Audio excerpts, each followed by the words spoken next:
Good evening, everybody. What's going on, guys? For those of you, give everybody a little bit of time to roll in.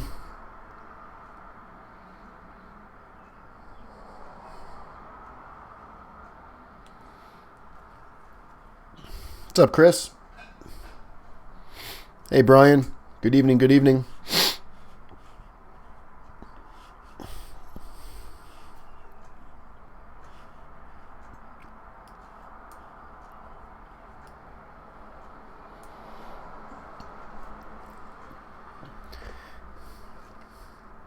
Wait another minute or so.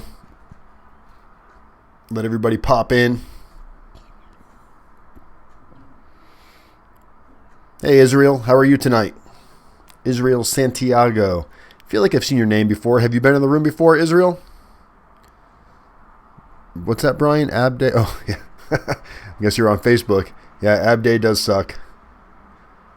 It's just one of those exercises that nobody actually, well, maybe some people, speaking for myself, don't want to do. And I usually lie to myself and tell myself I'll do it at the end of the workout and then never gets done. So I always got to do it first on that day. Hello, Mary. How are you? Yeah, I thought I recognized you, Israel.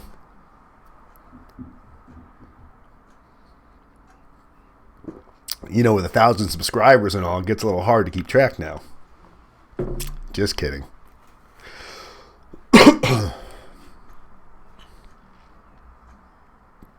You self-surrender on Monday. Oh, man. I had a guy self-surrender today, and I don't know what the fuck happened, but he thought he was going to the camp, and he ended up in the medium trying to figure out what's going on. And not just like surrendering at the medium and getting transferred to the camp. Like they told him, no, you're going to be spending some time at the medium for sure. So we won't know till tomorrow or maybe the next day why. So I will I'll get the details on that and let you guys know, because he had camp points. I think he had 10 points. So I'm not sure what is going on there.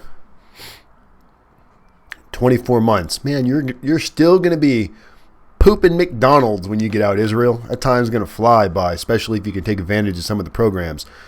What up, Harvey? Good. Under so much stress, my daughter have her show next Saturday about beat the horse butt. Good thing. Oh, Mary, I just clicked. You're the one that I chat back and forth with on my Facebook prison time page, right?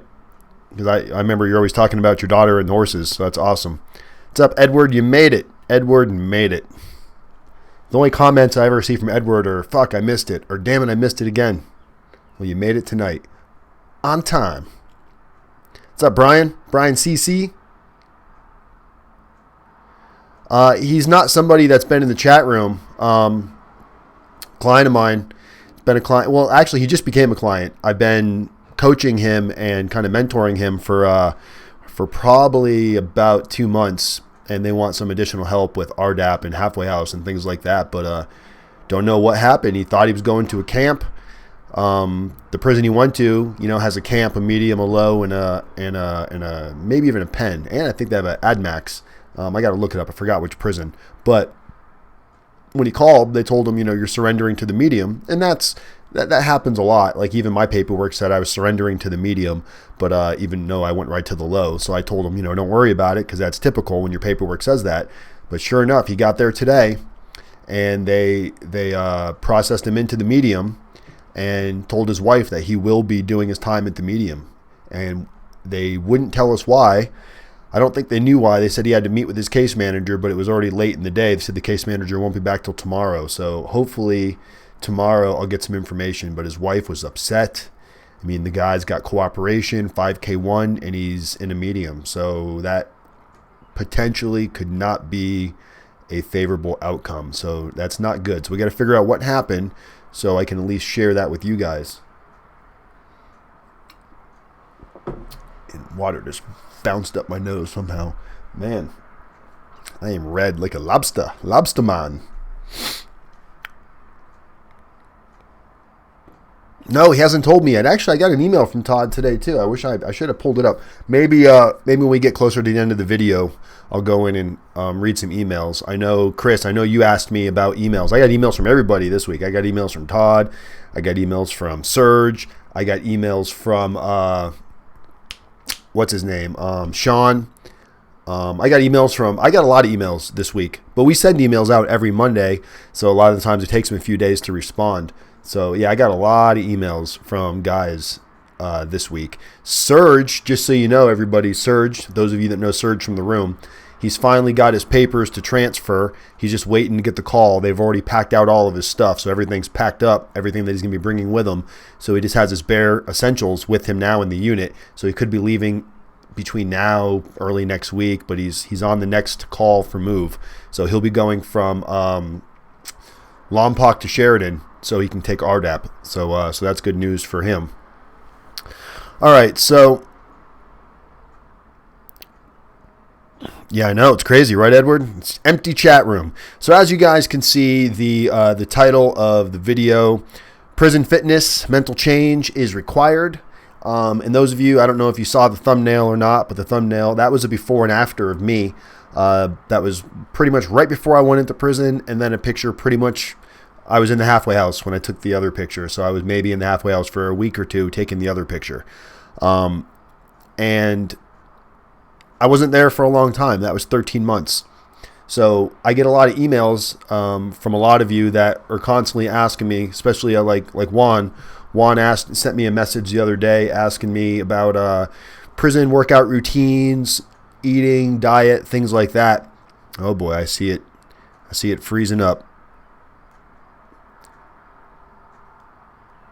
Are we, is the video still streaming, guys? Let me know.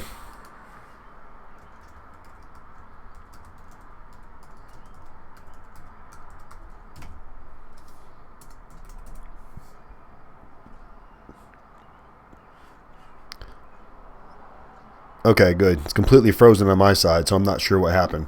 So a lot of people have been asking me what my prison workout routine was. And it really wasn't, I mean, it got intense towards the end, but I lost the bulk of my weight within the first couple of months. So just to give you guys some information on how this works, is it's more mental than it is with whatever workout you're doing. Just like I tell you guys, you've got the procrastination bug where there's things that you know you should be doing and you just put it off, pain versus pleasure. We go back to Tony Robbins talking about awaken the giant within, making conscious decisions that are going to be better for us, focusing on the things that we need to do even though we do not necessarily want to do them in that moment. Well, that flows into everything, not just getting through prison and, you know, being able to stay positive, but also flows into whatever workout routine you're going to be doing. So you got to be constant with whatever workout you're going to do. For the most part, the bulk of my weight loss was from walking the track, but my diet and my mental health was fucking sharp as a tack. I made conscious decisions to not eat shitty food. You know, I ate really healthy. And when I say healthy, you know, you're in prison, so you're limited to what you can actually eat. So, you know, I ate a lot of tuna, a lot of beans, a little bit of brown rice. I ate all the veggies. I ate oatmeal. I ate a lot of nuts. I ate whatever fruit and veggies that they gave me in my portions during the meals that they provide you. I ate all my veggies, all my fruit, all the protein, even if it was food that I didn't like necessarily. I ate it all because you got to get your protein, your vitamins, your nutrition from where you can get it from. I stayed away from a lot of things like white bread, white rice, potatoes, unless it was a sweet potato. I stayed away from anything that was extra carbs, simple carbs that turn into immediate sugar. I didn't eat any of the pasta they gave me. Don't get me wrong, there's some times where, you know, I would go crazy and eat it. But for the most part, I kept a pretty strict diet because I started seeing immediate results. And this all came with also when I would read my Tony Robbins book, and it would get me in the mindset of, okay, what am I going to be doing today to prepare for my release to get home? You know, well, I'm writing down my notes and planning whatever business plan that I was doing at that time, which was not anything that I ended up doing, but it passed the day, making go by. I was interested in opening up treatment centers for guys that were getting out of prison, not like a halfway house, but a transition house to where people that were still addicted to drugs needed that service. So we were really interested in doing that. So that's something that I was focusing on hardcore, and to get my mind right, to be able to really get into that mood to where you could just sit down and brainstorm and make notes. I would read a little bit of Tony Robbins. I would read a little bit of the Bible. But all of that information also transformed into my healthy lifestyle as well. I didn't put bad foods into my body because when you start putting all these bad foods into your body, all these sugars, all these snacks, soda, these different juices, even too much fruit carries too much sugar. So you got to even watch how much fruit you eat. You know, you think you're drinking orange juice and apple juice and you're doing your body good. You're really not. Drinking all this orange juice and apple juice, all the good shit has been taken out of it. You're just drinking pure fucking sugar that goes right to your gut, right to your hips. Men, goes right to our face. I lost my weight so fast when I just made this conscious decision and I put that pain in front of that pleasure, which gave me that long-term pleasure, that immediate pain of, I really want to eat this cheesecake, or I really want to eat this pizza right now. And when I didn't do it and I ate something that was healthy and tasty, because I found some pretty healthy meals in there that I was able to create, and I just felt I was so happy that I did it after I was done. I was like, oh man, I'm so happy I didn't eat that shit. But when I did eat the shitty food, I would notice I was heavy, I was bloated, I was burping everywhere, I was laying in my bunk. You know, so it was just not a healthy lifestyle. You know, later on came the intense workout routines. I mean, remember when I first got to prison, you know, I had this injury from tearing my my bicep off of my tendon about a year before I went to prison. I had really not much use of this arm at all. And it was really frustrating because it really limited anything that I could do. So which forced me to do what I could do. I took spin class because that was on a bike. I walked a lot. I jogged a little bit. I did step class, which was, you know, they've got the little, I don't know what it is, I guess about an 8-inch step that you do steps on. And it's a cardio workout, and it's a fast pace, usually 6 minutes on, 30 seconds off, 6 minutes on, 30 seconds off. And you do that for a whole hour. First couple of classes, I barely made it through the first 10, 15 minutes. Throughout my prison routine, I was fucking step master. And to this day, I really, really enjoy stepping. It's one of my favorite exercises to do because it's great cardio. Somebody just asked me, was I hungry a lot? Juan Carlos. I was not, because I portioned my food to where I was eating all day long. I had protein bars in my locker that I bought off commissary. I had peanut butter that I bought off commissary. I had bags of healthy nuts. You can buy salted nuts. You can buy unsalted mixed nuts, which don't taste as good, but I would get the unsalted mixed nuts. I would mix them in with a little bit of oatmeal, cook it up, eat it, and it was, it was really good. So I'd have these small meals consistently throughout the day. So I was probably eating 5-6 times, but I was also working out minimum of twice a day, and not necessarily an intense workout. I'd go out and walk the track. Walking the track was number one, because that was peaceful. So it wasn't like exercise. You could take your shower, end of the day, sun's going down, go find a buddy, either put your music on if you're going to go by yourself or go walk with somebody. And before you know it, literally I was probably walking an average of 6 to 7 miles a day, some days more. Some days I would make an exercise out of it, and I'd do a speed walk and see how long I could get within the 3 or 4 hours we had before the next count time. And then came the pull-ups, the push-ups, the squats, the burpees, the cardio classes, the circuit classes. That's where I started to define the muscle tone. But as far as the weight loss, getting into shape, dropping from 260 some odd pounds, somewhere right around there. I went from that to about 190 within about 60 days. It was insane. When I shaved my beard off, I didn't even recognize myself because I lost so much weight in my face. It was just an amazing, and it was something I thought I couldn't do. I thought, I'm in my late 30s. I don't work out on a regular basis. I'm never going to be able to look like I was when I was younger. And dude, that's a complete fucking mental roadblock and an excuse not to try. I was in better shape when I left prison than I've ever been in my entire life, including 16, 17, 18, 19 years old. Running shoes. Juan Carlos is asking about running shoes. They do sell any kind of shoe you can imagine. You're going to be able to find some really decent running shoes. I did run, but I was very conscious of my surroundings. And I saw the guys that were avid runners that would just run 10, 15 miles. They looked emancipated. They had no muscle tone. When you run, it starts to really eat up the muscle because your body's instead of eating the fat, it starts to chew the muscle. So for me, walking was better because it wasn't, and I didn't look, my cardio and my exertion would be in, sprints.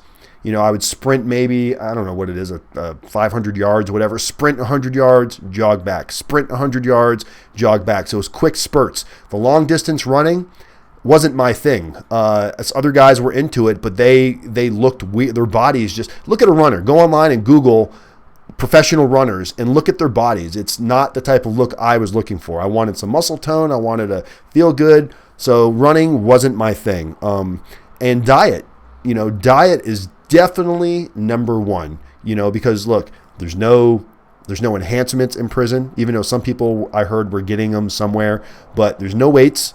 So you're dealing with body weight. You're doing a lot of push-ups, a lot of burpees, a lot of pull-ups, a lot of dips, a lot of makeshift exercises. We would makeshift ways to do curls, but for the most part, all body weight. And I got so into it from almost the minute I could start working out, the minute my arm would start allowing me to work out, I was like Mr. CrossFit. I was into everything. I was into handball. I was into basketball. I was into ping pong. Believe it or not, ping pong was a workout. I was into, the circuit class that was a little bit of everything. It was 30 seconds off, 30 seconds on, 10 seconds off, 30 seconds on, 10 seconds off. And we're talking intense 30 seconds. Jump burpees, jump squats, air squats, nothing like I've ever seen before, nothing that I've ever tried to do before. And this would go for a full hour. And then there was classes where it was intense, just step classes. There was classes that were just push-up classes. There was classes that were just pull-up classes. There was classes that were just dip classes. There was classes that were just spin bike classes. There was yoga classes. I did yoga in the very beginning when I first got there because, again, my arm didn't really let me do anything else. So I got big into yoga, and I wish I'd stuck with that. I don't do any yoga now, and I completely regret it because I am like Frankenstein stiff. Like literally in the middle of the night, I'll go to stretch, and how you stretch, you yawn or whatever, and you stretch your toes out. My calves will like clam up so bad to where it shoots me out of my sleep. Sometimes it's so bad to where it will fuck me up from going to the gym the next day because it's like I have a Charlie horse in my calves, so I'm constantly drinking water, trying to be more mindful of the stretching, and I really need to get back into a yoga routine. But there was a guy there that taught yoga, and he did this yoga / kind of upper body workouts, and it was the best combination of anything I have ever seen. And I was so sad when he left. He got out before me. I was happy to see him leave, but his name was Bill. He's out now. He's on my Facebook. He's trying to get that actually blueprinted so he can actually do that as a career, and I hope he does because he had an amazing routine, amazing amount of guys that would follow and join. He did it 3 days a week, and it just kept growing and growing and growing to the point where the prison gave him an actual title as like yoga instructor and allowed him to advertise it around the prison. Anybody that wanted to take the yoga classes, it was on the computer prison system, on the emails, everything. And it was just really awesome. You would get a workout, a sweat, and an amazing stretch that I've never felt before. I was doing things that I could never do. I still looked stiff, but compared to where I started to where I ended, I was like Gumby compared to where I was. So the point is as much as everybody wants to go to prison and get into shape, I've seen plenty of guys that are doing the push-ups, doing the pull-ups, doing the exercises, and not really losing weight. Their guts are still fat, they're still sloppy looking, but I watch how they eat. Their eating was horrible. I watched their mental attitude. Their attitude sucked. They're always in a bad mood. They're bitching. They're complaining. They hate prison. The food sucks. The people suck. The guards suck. The system sucks. It's all this negativity.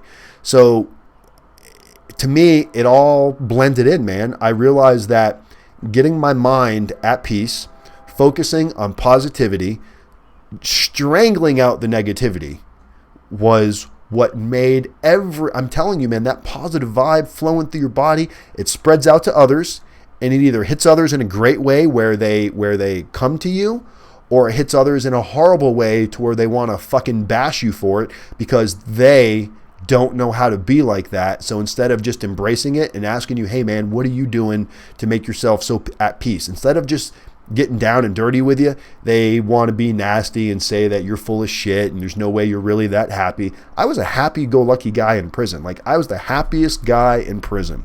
People used to tease me, and granted, I didn't have a super long sentence. And once I got into RDAP and I was focusing on, I always had something to focus on. So my sentence wasn't, my mindset may have been different if I had like a 10-year sentence. I don't know. But what kind of water were you drinking? Tap, fountain, Gatorade, cooler, bottled? I drink tap water, bro. I drink tap water. I mean, they had bottled water you can buy off commissary, but I grew up as a kid, man, drinking out of the hose. My parents drank out of the hose. We were kids running around outside. We were sweaty and dirty, and like, you're not coming in the house. Either bring something out to drink with you, or the hose is right there. So to me, drinking tap water, no big deal. I would go. They had water fountains everywhere in the compound, so I'd just go in the bathroom and fill up my water bottle. They had outside. They had the big ice machines, so I carried around kind of like a bottle similar to this, not as nice obviously, but it was a big squeeze bottle, and they sell the big igloo cups that you can buy on commissary, and I would just fill those up with water. And we came up with these creative ways to insulate them, and try to keep it cooler longer, because I was in Central Florida, hot as hell. So your water, you're drinking a lot of water. They had the big igloo coolers that they would fill up before they would open the rec yard, and they would place them out strategically out through the rec yard on the bleachers, and then fill them with ice. So as you're walking around, you can just go hit the cooler, and kind of like the ones you see in lawn maintenance or construction, hit the cooler, fill up your bottle so you don't have to go in and get stuff. I forgot about that. But there's plenty of water to drink. There's an outside shower. You could go stand under the shower if you're sweating enough. There is outside spigots. You could turn on a spigot and just put your head under it. But I was always drenched in sweat. I was taking 3 or 4 showers a day, every day. Juice every meal. I'm guessing tap water. Yes, you're guessing tap water. Correct. I stayed away from juice. Juices are all sugar for the most part.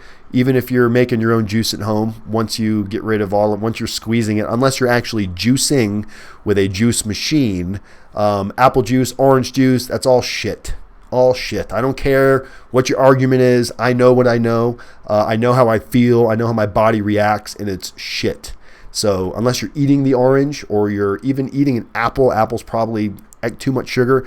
But unless you're getting the actual nutrition from the meat of the fruit, the juice is full of sugar. Full of sugar. So if you're sitting there drinking juice all day long, you're not doing yourself any favors. It's turning into carbs because it's going into empty sugars. Did they serve any fish? Yeah, they had fish. The fish wasn't the best. The tuna fish that you could buy in commissary was really good. It's made by Fresh Catch, who pretty much makes all of the a lot of the prison meats and stuff comes from Fresh Catch for the seafoods and stuff. They come in pouches. It's like a packet. You rip open the packet, drain out the water. Sometimes I would fill it up with water, squeeze it out again just to get some of the extra sodium and stuff out of there. Put a little mayonnaise, a little mustard in there, whatever it is you're going to mix it up, a little hot sauce. I got big into eating mackerel, so I was constantly eating mackerel, tuna, beans, oatmeal, nuts. I would have a protein bar in the middle of the day before I work out. If I was going to eat carbs, I would do it before I'd work out, because then, carbs does give you energy. So if that day is going to be like leg day, when we would have leg day, even though we didn't have weights, man, we would sit on each other's neck, get somebody you're giving them what is that called when you put your kids up, not a piggyback ride, but they're actually sitting on your shoulders and you're doing squats with them. So you got somebody weighing 200 pounds and you're doing squats. So if you don't carb up and get enough energy to push you through that, you may not have the energy, and you're going to get fatigued, you're going to get dizzy, lightheaded. I've had plenty of days where that happens, especially if you're in a prison where the heat's crazy. So on heavy workout days, I would definitely go heavy on my carbs, but good carbs. I'm not going to go heavy on a bunch of potatoes and white bread. I'm going to go heavy on, brown rice. I'm going to eat some, maybe a little bit of pasta if I had some, but brown rice, my oatmeal, I would get a good helping of that about 30, 40 minutes before I go work out, and boom, Is there any way to cook besides a microwave? Not really. There's creative ways people create, but you'd be pretty amazed what you can. I mean, people are making fried rice with a microwave. What you can do with a microwave. They had irons that you'd use to iron your clothes, and there were guys that would, make like patties and stuff and melt patties. But, to me, I never wasted my time with that bullshit. I got big into making my own meals every week. I did have my cheat day. I had a cheat day every week, and I'd go balls to the wall on cheat day, and I would eat anything. I would go crazy on a pizza, a cheesecake, a nacho bowl, and it just tore it up. And the thing is there's a book I read by Timothy Ferriss. If you haven't read it, Timothy Ferriss has 2 awesome books, and I've got them both, and I don't know if they're behind me, but one of them is called 4-Hour Work Week, which is an amazing book to structure how you want to, if you plan on starting a business, or you're going to be working from home, or you're just trying to free up some time. 4-Hour Work Week really gives you suggestions on how you can get more done by delegating, okay? So then he came out with 4-Hour Body. And 4-Hour Body was amazing. It gives you these workout routines. Stop wasting time with this. Stop eating this because you think it's good. Like, just really digs into like the core of it. And one of the big things that I took out from that book was the way your metabolism works.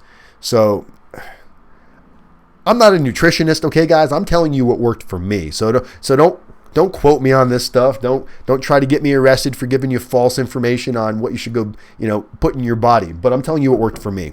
So the metabolism, the way my metabolism seemed to be working is once I got on this regimen, this strict diet, after a couple of months, it kind of leveled out. I stopped seeing advanced results, and I'm like, fuck, man, why am I not getting the same results anymore? So after I got the book basically says you get your body gets used to a certain routine, which my body clearly was. So if let's say you eat 6 days, super clean, super lean, super healthy, you're just a fucking amazing eater. You're like the best eater in the world. You got the best workout in the world. You're just doing everything you can possibly do to progress. So on day 7, throw your body a curveball. Eat some cheesecake. Eat some nachos, eat a pizza, drink a soda. Your body's like, oh my God, what are you doing? Metabolism, go into overdrive. And your metabolism's like going really, really fast. And then day 8, back to your regular week, you go right back to your regular diet. Well, your body still is processing all that shit you just ate. So your metabolism is like on steroids going fucking crazy. So your metabolism runs like that for the next 2 or 3 days. So now your metabolism's running extra hard for the next 2 or 3 days, and you get that spike, that benefit. So you do that once a week, it spikes your metabolism, goes nuts. One cheat day a week is not going to affect your diet. Your body is so regimented, you're probably just going to poop it all out anyway because your body's like, waste, get rid of it. And I immediately started seeing growth. I started seeing endurance. I started seeing like cuts coming in. I started seeing my abs form. That was the hardest thing. I've never, ever, ever in my entire life had abs. Not to say I had some 20-pack, but I had abs. And I had pretty decent abs. And when I got home, and people that haven't seen me forever, they're like, holy shit, you're pushing 40. How is this even possible? You had an arm that the doctor told you were never going to be able to do anything normal again with your arm. He said you'd have 20, 30% use of your arm. I can run circles around most people, not just my age, most people 10 years younger than me. I just, and I'm not in the same shape that I was when I got out of prison, but I'm nowhere near the shitty shape I was in before I went to prison. I maintained my workout, I maintained my diet, I maintained my positive attitude, and it all comes together. And I'm telling you, you guys can do it too. Man, jail serves real Hawaiian punch. I don't know where you got club fed lobster bake. They have all kinds. Look, you're going to see some of the most amazing meals. And I'm talking not like healthy meals. You're going to see some of the most amazing garbage meals that you want to eat, that look so good, taste so good, better than a lot of the stuff that you see on the street. Nothing like what you've seen in any kind of county jail. It's not just some ramen noodles mixed with some Cheez-Its and some chips and some hot sauce. I mean, this is like people have been down for years and figured out masterful ways to go crazy. It's insane. It was some of the nuttiest stuff I'd ever seen, with a microwave, hot water, commissary items, and sometimes people would, finagle some shit out of the kitchen. But it's amazing. And you could get, look, they had Pepsi, they had whatever Pepsi products are, Pepsi, Mountain Dew, Dr. Pepper, Diet Pepsi, orange soda. They had all these name brand sodas. They had name brand potato chips. They had name brand Kool-Aids. They've got all the garbage. They've got all the ramen noodles. They've got all that shit there too. They got all the M&Ms, Snicker bars, Twizzlers. You name it. If it's at 7-Eleven, it's on the commissary. So if you have a sweet tooth and you've got low, if you don't have the ability to have like self-control, you could come out looking like a Mack truck. I've seen guys just get super fat, and I'm like, how are you getting so fat? Stop eating. I would tell people, Jesus Christ, you're getting fat. Stop. You're gonna die in prison. You're gonna die. I would see him sweating, sitting there, not even doing anything, just starting to sweat because they got all this nasty chemicals going through their body, and it's like, oh, I'm gonna start working out next week. The worst thing is somebody gets down to like 60 to 90 days before it's time to go home, all of a sudden they're like Mr. fucking Fitness, and they think they got the routine. They didn't do a push-up the entire time they were in prison. The 2 years, the 3 years, the 4 years they were in prison. 60 days to go. Now they want to look jacked when they get home for their friends and family, wives, girlfriends, whatever. And they go through this retarded mode where they start getting really into working out. Problem is you didn't build any kind of routine. You didn't build any kind of habit. The minute you get home, you're going to stop. You're going to go right back to the fat self you were. And I see it all the time with people that have gotten out. I see them on Facebook, and it's like, yeah, that was coming. You've got to be willing to start when you get in there and, build your empire, physical, mentally. If you want it and you believe it, you can achieve it. Dun, dun, dun. I don't know why I'm so excited, because I'm feeling better. This stupid cold had me beat down. I had a great workout at the gym today. My girlfriend, she went and signed a lease at a salon, so she's going to start doing her own thing at a salon. She's worked for a salon for quite a while, so she's going to go do it on her own now. So she went and signed a lease, and she's going to have her own space, and it's a big deal, it's a big step, but she's super excited, so I'm really proud of her. So that's going to be fun to watch and help out, and go Shelly. He told her she still got to help me, though. How long before you went in did you hurt your arm? Kimberly, I hurt my arm. I'm terrible with time frames, but I hurt my arm probably about a year before I went in. But the issue is when I hurt my arm, I didn't have any insurance, so I couldn't get it fixed. So when I hurt it, when I say hurt, the scar is not from the injury. The scar is from the surgery. So when I hurt it, there was no scar. The tendon detached from here and went that way, and my bicep shot up. And it's still not all, like you can see, it's still like a space right there where it's flat. So my bicep shot up to my shoulder. I didn't get it fixed until a month before I self-surrendered into prison. I got insurance before I went into prison because I was terrified of not being able to use my arm in prison for all kinds of crazy reasons through my mind. So when I went in to get the surgery or to get it looked at, the doctor realized the tendon was gone. It had deteriorated because it was detached for so long. My body just absorbed it and there was no tendon. So they had to take a tendon out of a cadaver's Achilles heel, and they inserted it in and did the whole thing. And it was just, I was in a brace. I took the brace off right before I went into prison because I didn't want people to see me like that. I was afraid if they knew I was in a brace, I'd get taken advantage of. So even though my doctor said I needed it, I didn't wear it in. I just held my arm up and forced myself to deal with it.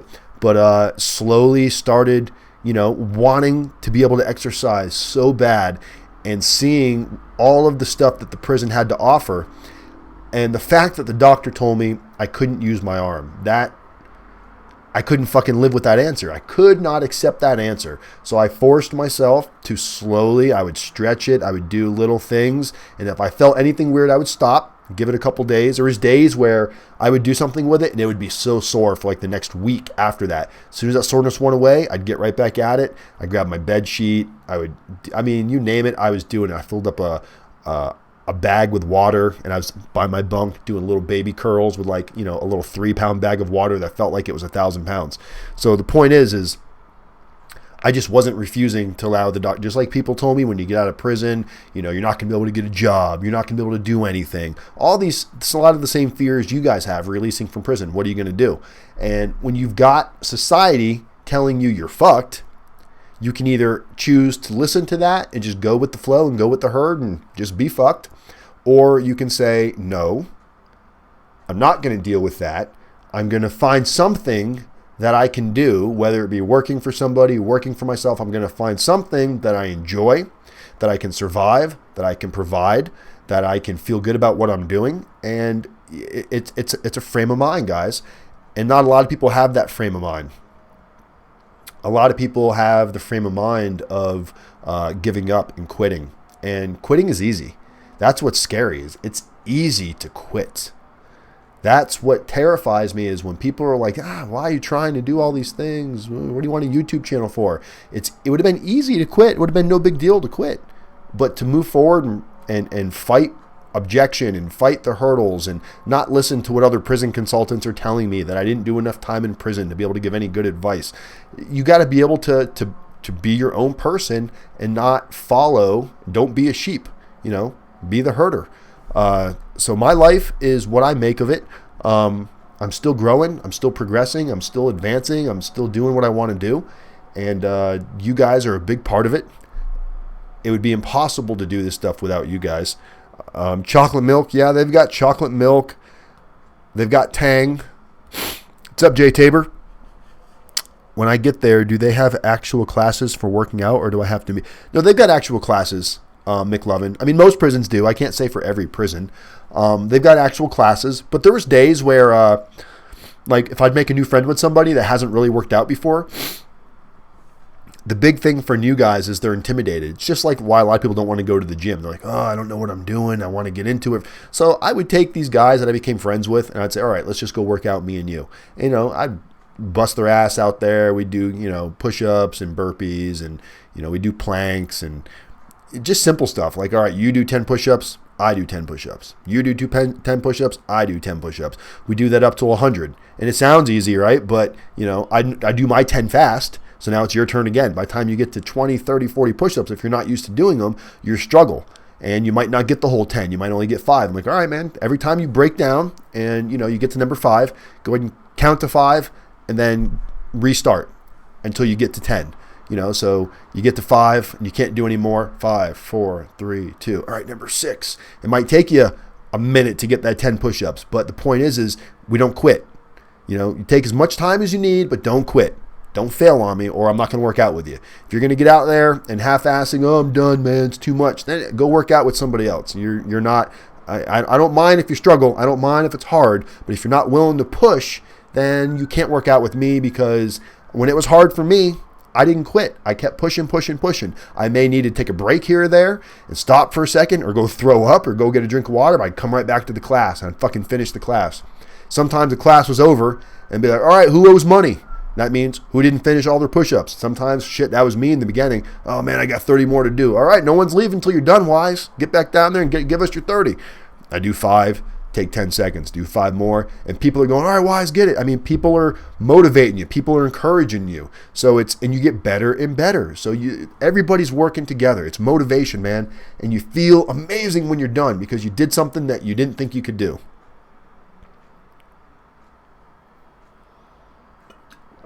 Yeah, just don't quit, McLovin. When you feel that, like, that where you're about to, like, just fall out, stop for a second, get a breather, and then get back into it. I'm telling you, you will earn respect. It's when you go, I'm going to go get a drink of water, and you don't come back. People, literally, we would be in a class, we'd be in the middle of a workout class, and you'd see a guy stop, and there would be somebody conducting the class, and the guy would be walking out, hey, where are you going? I'm going to get a drink of water, I'll be right back. He'd walk out of the room, and everybody go, man, you think he's coming back? Fuck no, he ain't coming back. Look at him. He couldn't wait to get out of here. He took his shirt with him. He took his water bottle with him. He took everything with him. He took his towel. He's not coming back. And you see him on the yard day later. Hey, what happened to you? Oh, man, I had something. I had to do this. Are you going to be at the next class? Yeah, I'm going to be at the next class. Never shows up again. There's a lot of those people, a lot of quitters in life. But he's the guy writing home saying how he's doing more than anybody else, and he's doing all the push-ups, and he's running the classes. There's so many bullshit scam artist in prison that it's insane. I was the quiet guy. That was in the back of the class. When I first started step class, I was in the very back. And by midway through, man, I was in the front. Because they wanted all the people in the front that could push and would get into it and do the numbers and not cry about it. They wanted them for other people to see. And because, people lead by example. So I became a leader. But I started off as, I wanted to be up there. Don't get me wrong. I wanted to be there, but I knew I had to earn my way up there. And I was allowed to work out with any group in the entire prison. When I say I was probably within the top 10% of the prison, that's not me gloating. But I worked my ass off for it. Most guys get involved in one workout group and that's what they stick to. I did all the workout groups. I was working out 5 days a week. If they weren't doing push-up class that day, I was going to do a different class. So I was well-versed myself in all different areas, and I'd go back and I'd read my Tony Robbins. I'd go work on my business plan. I would go help out with the credit repair classes. I mean, I was just well-rounded, well-liked. I had respect. Like if respect is a credit score in prison, I had an 800-plus credit score in prison. I could borrow anything from anybody. I could get a favor from anybody. I had mad respect from everybody on the prison, and guess what? They all knew I had a 5K1. They all knew. Some of these guys came from the pen, the medium. They worked their way down, but I didn't ever fucking try to be somebody I wasn't in prison. I was always 100% real. What are you in for, Wise? I worked at a pain clinic, da-da-da-da-da. Oh, man, did you tell on somebody? I was like, fuck, man, I ended up telling everybody, so don't do anything stupid around me because I'll probably tell on you. And they didn't know how to take me. They were like, oh, fuck, don't. All right, well, but it became to the point where it was like, there's a lot of people there with 5K1s and they knew it. A lot of people just don't talk about it. And the fact that I was so open, it was either like love me or hate me. And don't get me wrong, there were some people there that avoided me. But for the most part, whether black, Spanish, white, Puerto Rican, whatever it was, I was in the circle with everybody. I played softball, which I didn't really care for too much, but I played softball with a lot of the Puerto Rican dudes. I'd go play basketball with a lot of the brothers. I'd go do crazy workout routines. Like, I was one of the only black guys in what they called, what was it called? Man, it's been that long. Oh, Beast Mode. We had a class called Beast Mode, and it was run by, it was the brothers class, and it was pretty much, even though anybody could join it, the black guys in there, it was just dominant black guys, so a lot of the white guys just felt weird going in there, and I was like, fuck it, this class looks like they're really like getting it in good. They're all coming out with a sweat. They're playing gangster rap music the whole time, and they're in there yelling, but you watch their workout, and they're into it. I was like, that's the kind of energy that I want to get involved with. So I'd go in there and work out, and first they were all kind of quiet around me, but like a month in, man, it was like I was one of the brothers.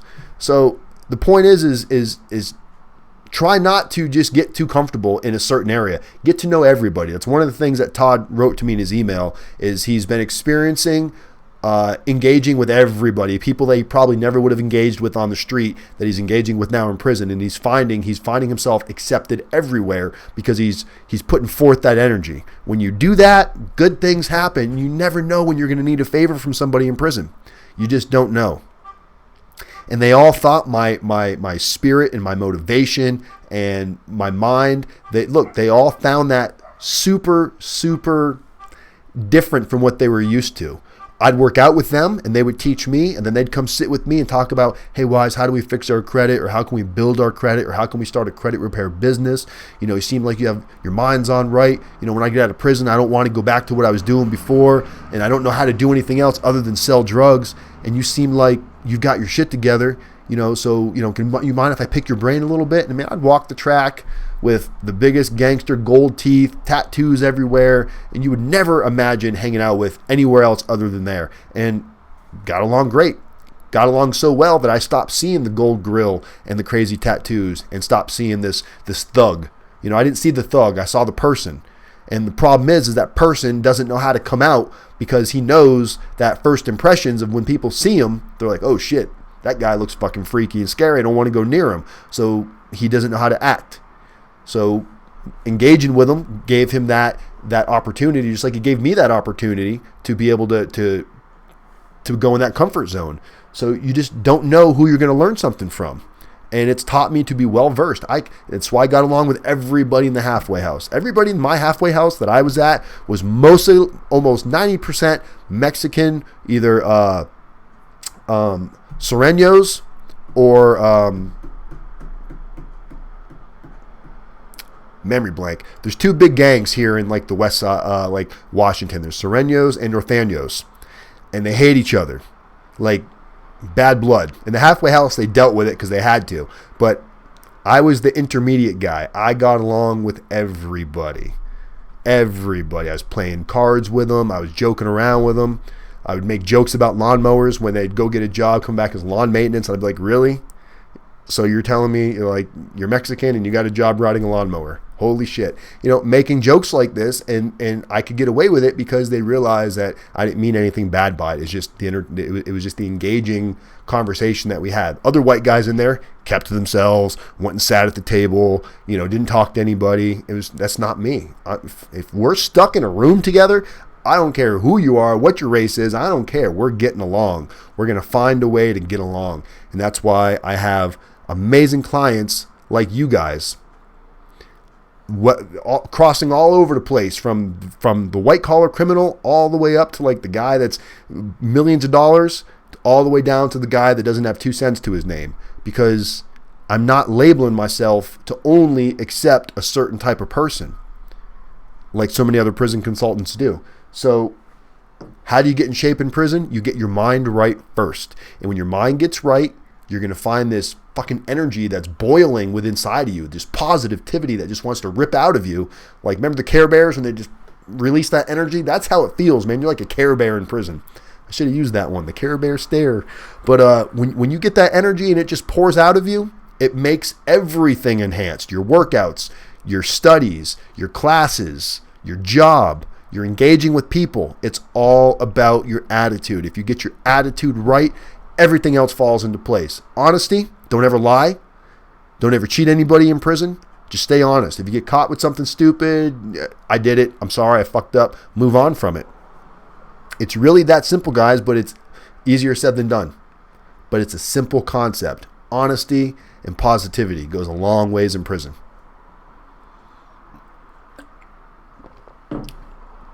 So there you go. There you have it. There's your get fit.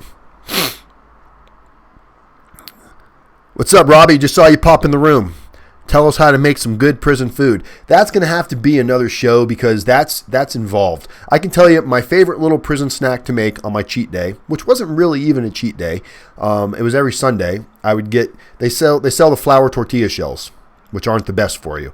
So I would have a pack of those, right? So I take one flour tortilla, put a little olive oil on it, stick it in the microwave. If you microwave it long enough, I don't remember how long, but maybe like a minute, 2 minutes, it gets hard, almost like a hard shell.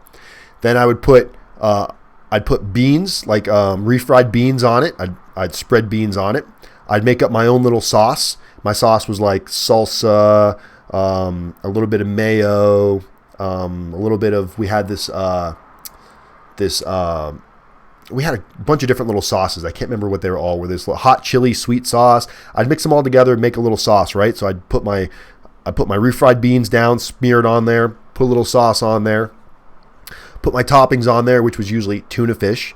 I didn't use the shitty meats. I'd put like some tuna fish and some mackerel on there, some jalapenos, a little bit of cheese, throw it back in the microwave, heat it up, and it comes out with like this little healthy little pizza.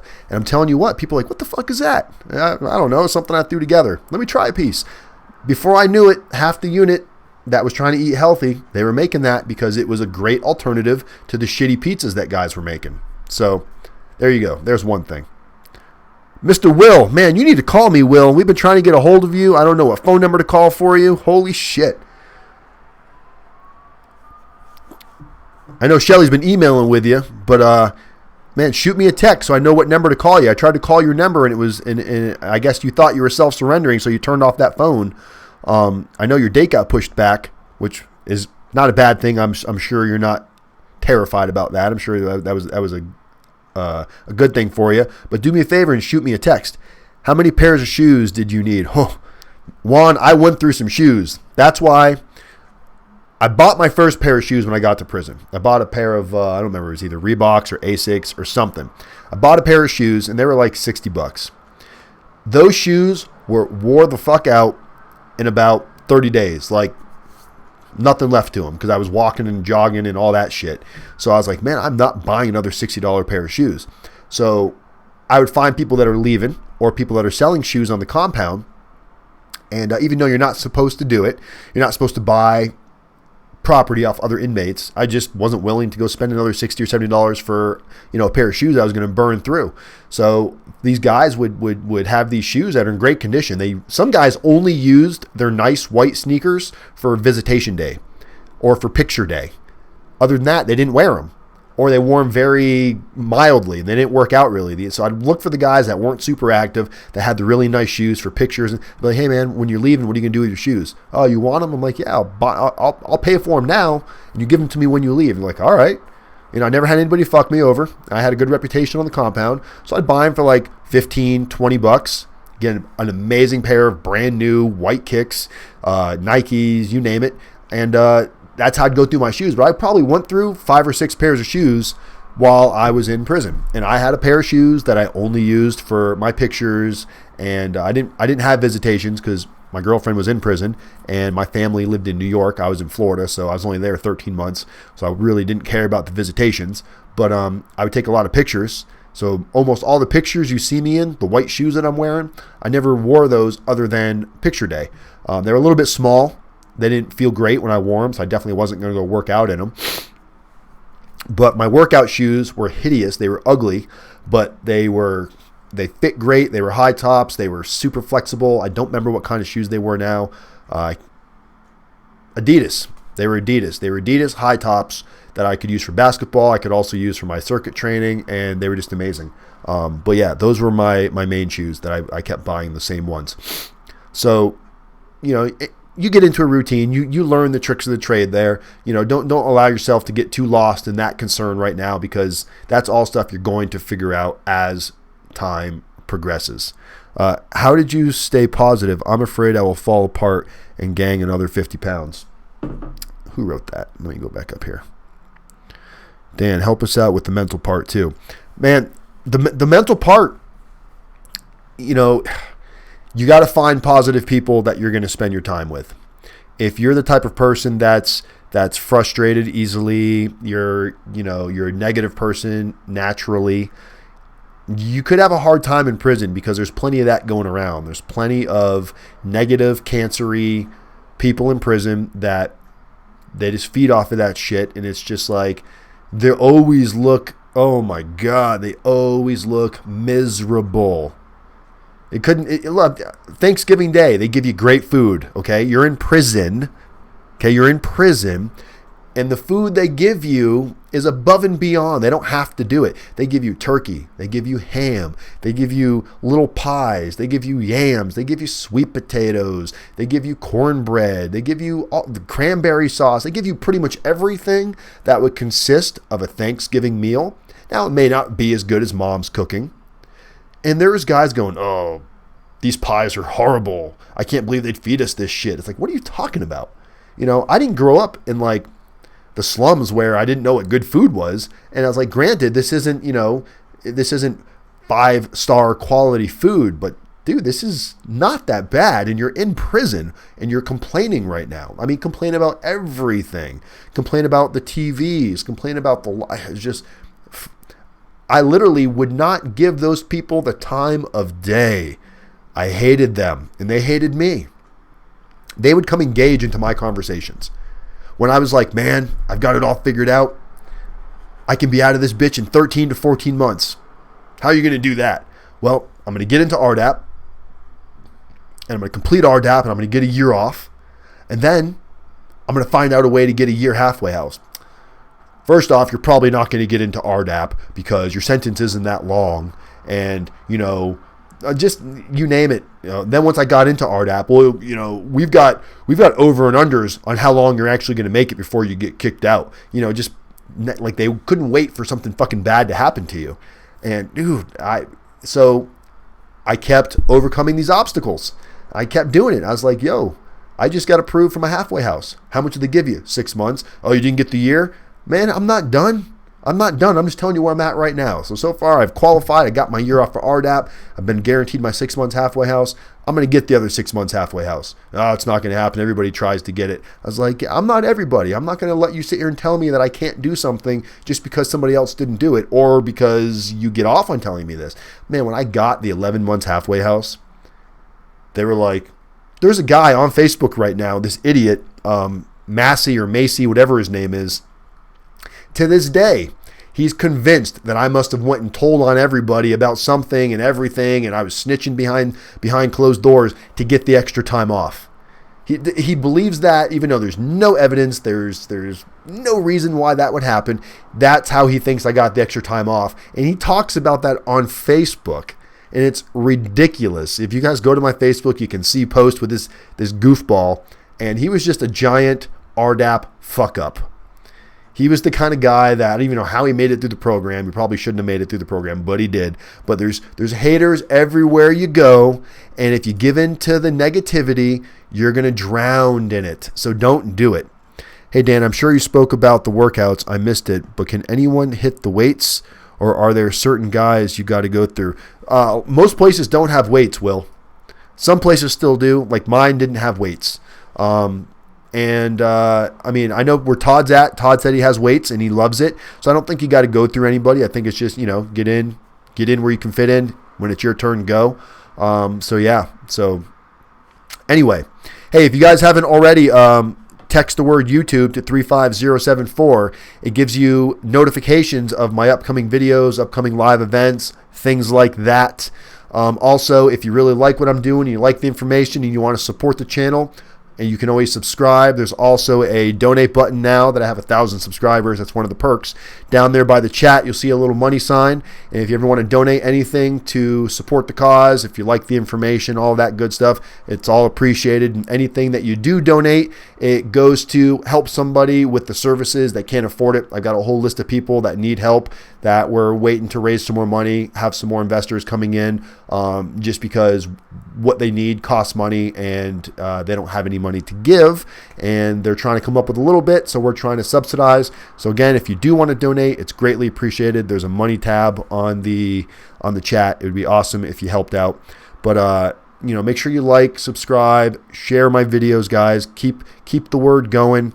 RDAP Dan is not going anywhere. I've got some awesome shirts that are getting made. They're not for sale. I mean, if you want one, we can figure something out. But I've got some awesome shirts that you guys will get to see on the channel. People that sign up, that become clients and stuff, if you want a shirt, I'll send you one. But I don't know if you want to walk around with a shirt that talks about being in federal prison or not. But I do. Sounds like a lot of... No, not are you trying to say Tybo? It's not Tybo at all. Maybe that's the way I'm making it sound, but it's...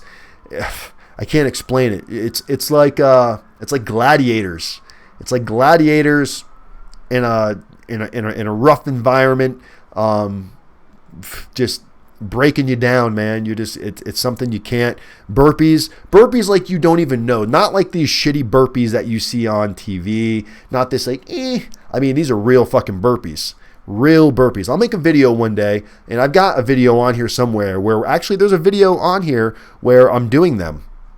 All you got to do is type in rdapdan plyometrics, and there's actually a video I made like a year ago for a friend of mine that wanted to see one of the workout routines. And try it. Try the workout routine. See if you can get through it. It's like a 10-minute workout. See if you can get through it. Actually, post your first attempt, and then if you follow through and you actually keep trying it, post when you can actually make it through the entire thing. Some of you might be able to get it on your first shot. Some of you might be like, yeah, that looks easy. And then you start it and you're like, holy shit, this is not what I thought. But, I challenge you guys to challenge yourself, because it's only going to make you better. And I challenge you to go try the RDAP plyometric workout routine. I didn't create it. I just happened to post it on YouTube. But check it out. It's in my video list. I think all you got to do is type in RDAP plyometrics. What else we got on here? So it's all push-ups, Push-ups, pull-ups, dips, body weight. You create weights with, there's jumping jacks, there's super jumping jacks. Usually we would do jumping jacks maybe at the end of a workout routine as like a cool down. And when I say we would do, it was like 200 jumping jacks. Like, all right, we're finished. Time to do jumping jacks. Ready, 200, go. And it's like, what the fuck? So you're doing 200 jumping jacks and everybody's counting 1, 2, 3. I mean, everybody's counting in sync. And you want to stop, you want to puke, and you will. You know, your legs will give out. One day during leg class, I tried not to stop, and all of a sudden, my calves just went out and cramped up so bad, I went to the ground. They had to drag me off. They dragged me to the corner, said, are you okay? And I'm like, yeah, I'm okay. They went back and finished the workout, and I'm just laying there on my fucking deathbed, downing water, trying to massage my calves. But it's an experience, guys. It's an experience that you're going to get to endure, get to take on, challenge yourself, push yourself, check your body fat while you're in there. Take advantage of all the stuff that's there. Just take advantage of it. Classes, but get your mind right. Because you can't do any of this stuff if you're not in the right frame of mind, because you're going to make excuses. You're going to, I'm not doing that. It's bullshit. I'm just going to hurt myself. What's the point? Blah, blah, blah, blah. Who cares? Why do I want to look jacked for all these fucking dudes in prison? It's like you're not doing it for anybody but yourself. You know, and the benefit is when you get out, if you got a loved one, trust me when I tell you, your loved one's going to enjoy the new physique. Like, hands don't stop touching you for a little while. And it's really nice because, you know, it's something new. So they're going to enjoy it too. But what about the mental? How do you go from depression to workout mode? You don't allow yourself to get depressed. Getting depressed is a choice. What are you going to be depressed about? I mean, you got to think about it. How much worse could it be? How much time are you looking at? What's your name? MLUNAESQ1. What's your name? This video is an hour long, so we're going to wrap it up here in a second.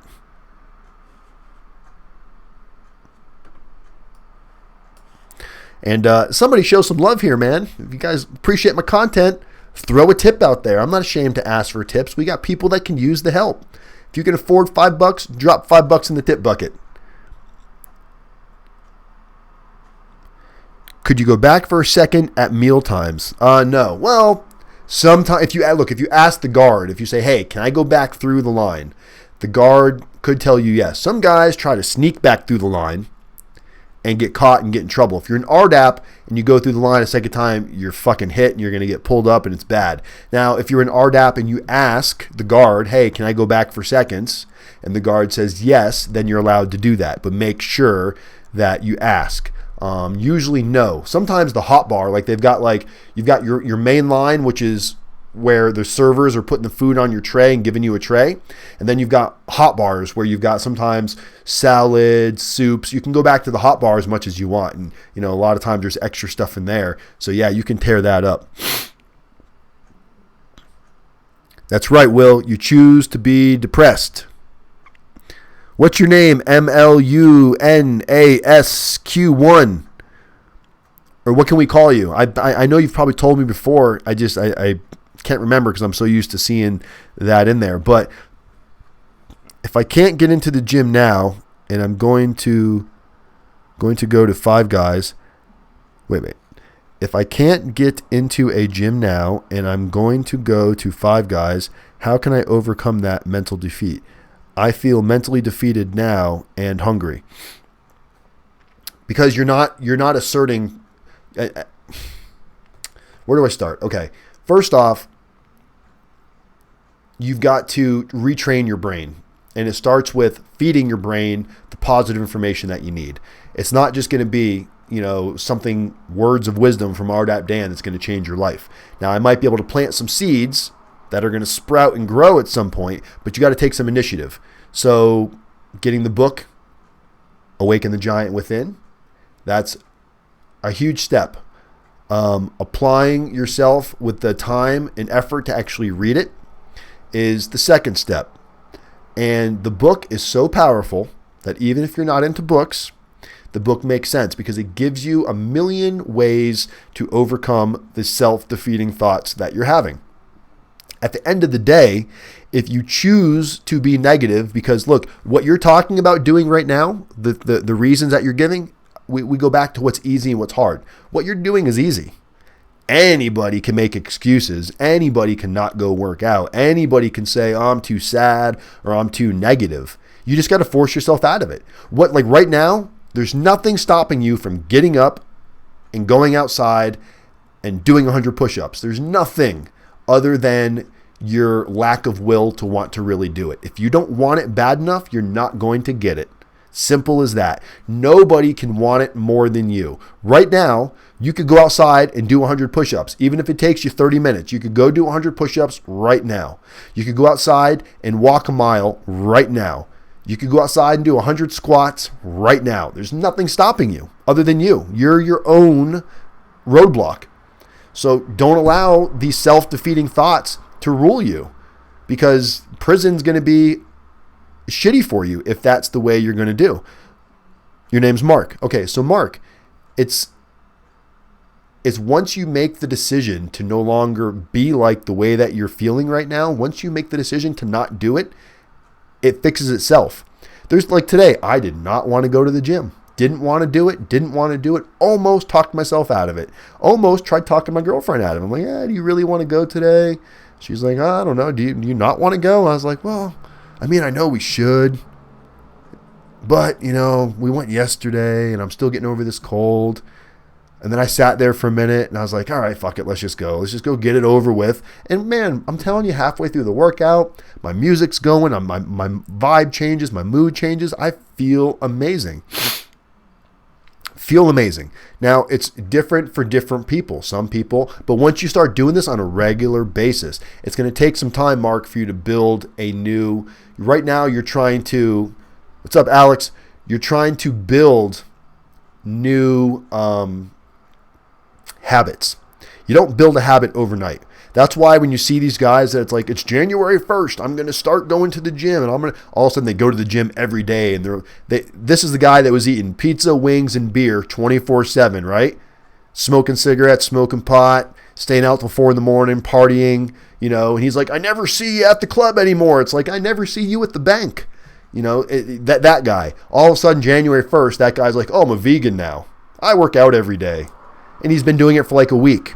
Well, guess what? That's just a fad. That's just the new thing in his mind. 30 days later from now, he's right back to beer, wings, pot, never going to the bank again, doesn't know what daylight looks like. You've got people that aren't willing to say, okay, let me take baby steps. Let me do something that I can commit to. It's all about making decisions that you can commit to. If you can't commit to something, your word's worth shit. So don't commit to something that you can't do. I'm not saying go turn your life around tomorrow and be Mr. fucking gymnastics and do all this stuff. Commit to something you can do. Commit to doing 200 push-ups a week or 100 push-ups a week. Commit to that. And then once you hit that goal and you've done it consistently, say, okay, now I'm going to add 100 squats to this. Okay, now you hit that goal. Now I'm going to add a 2-mile walk to this. And before you know it, you start to build a routine and new habits. It takes a month or so to build a new habit. But once you've got that new habit, when you feel yourself not doing it, you start to feel like, oh my God, I need to go out and do something. I was sick for a week, couldn't go to the gym, and I was literally driving myself crazy going, oh my God, this is the worst. I'm going to, I don't want to get into a routine of not going. I don't want to break my habit and get back into a bad habit of not going. So the minute I'm still fighting with my cold, but I'm forcing myself to go to the gym because it's just it's in me now. It's my DNA. I wasn't always like this. One, I'm not getting down on the pot, but I'm just saying there's people that smoke it here and there, and then there's people that 24/7 and they don't get shit done. Pot's, it's legal. I've got nothing against. I don't care if you're a heroin addict and you're taking care of business and you're doing what you got to do. To each their own. But what I'm saying is I have friends that smoke pot all day, every day, and they don't do anything productive because they always talk about shit. They've got the best conversations in the world. They've solved the mysteries to the purpose of life, but they don't do anything other than like basic work, basic bill paying, bare necessity, and then back to smoking pot, couch potatoing it up. And I don't really associate that lifestyle anymore, because that was a big part of my life before, doing those kind of things. And I like the way that I feel now. You know, I've never felt like this until I got to prison. Prison changed my life for the better. If I had to do it all over again, knowing where I am now in life, I would not change anything, because I think without prison, I would not be doing what I'm doing right now, and I don't even want to think about what I might be doing. So, with that said, fucking donate. Somebody donate $5. I want to see a $5 donation before the video goes off. Jesus Christ. You guys hate my videos that much? Not even worth a $5 donation? Joe goes on and talks about getting tattoos and gets donations. Where? That was my gym mountain bike motivation. My coffee. Yeah, Juan Carlos. You and I still got a long way to go. But you're making progress. You're making progress. You're going to get there. You will get there. Dan, where do I donate? Don't you see down right underneath where you type, don't you see the little money symbol? It says Super Chat. I don't know how to show it to you guys. Here, let me show you. Does your screen look like my screen?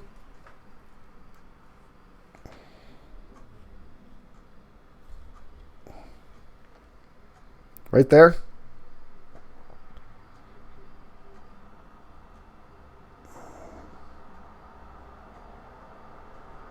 Boy, I'm leaving that on there way too long. Anyway.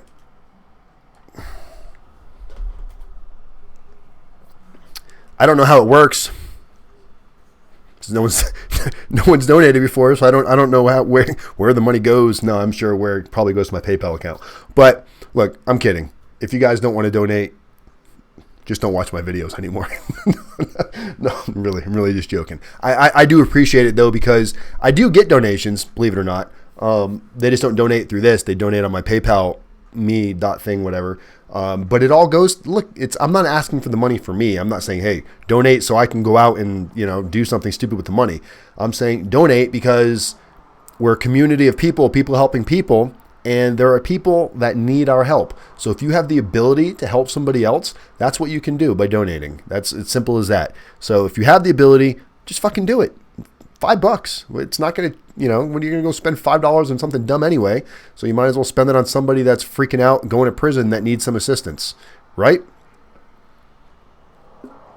And make sure you text the word YouTube to 35074, because that puts you on the notification list to make sure that you know all the awesome videos that are coming out. This video is now way too long. There she is. We're going to find out tomorrow. Matt's mom. We're trying to get him redesignated to a closer halfway house. And very frustrating, because he's going 90 miles away from his house. And there's a halfway house that's like 10, 15 minutes away. He's got a job lined up, a million reasons. And for some reason, they think there's no bed space at the halfway house near him. I spoke to the halfway house. The guy's like, man, we've got like 50 open beds. We would love to take him. They've got the RDAP program there. All the stuff that he needs is at that halfway house. So we're gonna fight this one through and see if we can't get some victory and success for Matt. All right, Will. All right. Thank you, Will. I appreciate that, my man. Will just set the standard, guys. $10. That's like he just donated for 2 people. Appreciate you, Will. Every little bit helps. We chip in our own money also every week, helping people. I have a lady that helps me with the letters, and when I need to get something done and we don't have the funds coming in from supporters like you guys, we pay for it too. So trust me, I'm not asking you to do something that I wouldn't do myself. So I do appreciate anything you guys do. That's awesome. Will's the man. Way to go, Will. Big props from Kimberly. So appreciate that. That's awesome. So yeah, guys, the whole purpose is we want to make sure that, we leave no man behind. And Juan had a good idea. You guys have heard of FAM. It's it's basically trying to it's mothers and whatnot against the minimum mandatory, trying to fight that. So he had a good idea. Maybe I try to get one of them on to give us some insight on how the fight is going against minimum mandatories. And I can tell you it's probably not going well, just because there's all kinds of talks of not only sticking to what the minimum mandatories are, but they're talking about trying to make it even rougher now. And I don't think it's for any reason other than they just despise Democrats and they despise what Obama was doing. Whether you agree or disagree with it, Obama was trying to fight the minimum mandatories.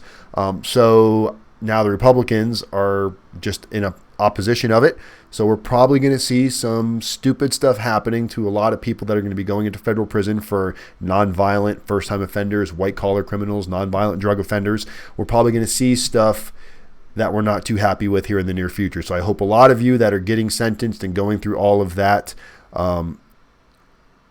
bill in Congress to cut minimum mandatory in half. I will be completely surprised if that passes, because everything I'm reading is they want to increase minimum mandatories. So I don't see that bill passing. It would be amazing if it did. Amazing. Amazing. All right, ladies and gentlemen, I am going to roll out of here. Hope you guys had an amazing episode. I enjoyed talking to you guys. I went way longer than I wanted to because nobody wants to watch the video later when they see it's an hour and 20 minutes. So we're going to wrap this up. Subscribe, like, share, text the word YouTube to 35074. Get subscriptions, get notifications. I love all of you guys. I will be on, what's today? Today is Wednesday. So Saturday we will do a client update, and we'll read some letters from everybody, find out how everybody's doing. I know Chris is dying to see that. So hopefully you guys got some information today on getting your body in shape, getting your mind in shape, getting through your federal prison sentence. It's all linked. It's all connected. One leads to the other. The elbow's connected to the something. All right, there we go, Mark. I appreciate you, Mark. That's awesome. You guys, look, you guys have no idea how much that means to me. $20 goes a long way. You know, my writing team, they realize people are stressed. And so when I'm like, hey, you know, what can we do? You know, the client doesn't afford it. The fact that we have people trying to help people, you guys don't know how far that goes and how appreciated it is. And the families of the people that are so embarrassed because they have nothing. I mean, I've got a client that lives in his car. He lives in his car, can't afford anything, can't not afford a dime. Just self-surrendered 3 weeks ago. I put money on his books. You know, these are people, and you're trying and you're not asking for it. That's the type of person we want to help. And this guy's in prison, doesn't have $2 to his name. He's got a bullshit job making like $8 a month or whatever. Doesn't have anything. Doesn't really have any friends or any family. So, you know, we do what we can do. So this is probably going to go to him. That $20 is probably going to go on his books, and that will allow him to buy soups, you know, some deodorant, some basic necessities that he needs other than the shitty stuff that the prison gives him. So guys, don't think for a second that a $10 donation doesn't help, because it really, really does. So I appreciate you very much, Mark, Will, you guys. Shout out to you guys, big time. You guys are amazing. Love every single one of you. I will see you guys Saturday, and we will have another great episode. It gives you guys all opportunity. You can retip on Saturday. Don't worry, I will take your $10 on Saturday too. All right, guys, I'm out of here. I'm going to go take a shower, relax, watch some TV, and I'm glad you guys showed up tonight. Have a great night. Love you all. RDAPdan. Peace. Oop, hit the wrong button. Always hit the wrong button. All right, peace for real. I'm out.